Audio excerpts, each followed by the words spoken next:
12 તારીખે આ ઘટના બની ત્યાર પછી લગભગ 13 તારીખથી અમે પ્રયત્ન કરતા 13-14 તારીખથી ગઈકાલે પણ અમે લોકો અમદાવાદ ગયા હતા ત્યારે અમને એમ કહેવામાં આવ્યું હતું કે ભાઈ તમને ફોન આવશે, ફોન આવે પછી તમે આવી જાઓ.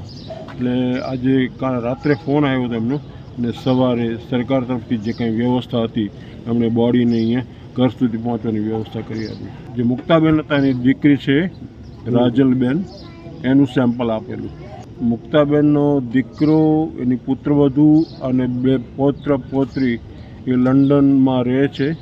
એના દીકરાને મળવા ત્યાં જતા હતા. ત્યાં લંડનમાં એમણે એમનું પોતાનું મકાન, માલિકનું મકાન લીધું છે. એટલે એ ત્યાર પછી પહેલી વાર જતા હતા દીકરા અને પુત્રવધુને મળવા માટે.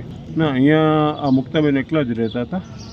એ મારા મોટા બેન થાય અને એમની બીજી બહેનો પણ, એટલે મારી બહેનો પણ અહીંયા રહે છે એટલે માસીની જે કંઈ છે. એટલે આમ એકલા અને આમ કુટુંબ સાથે એવું કહી શકાય.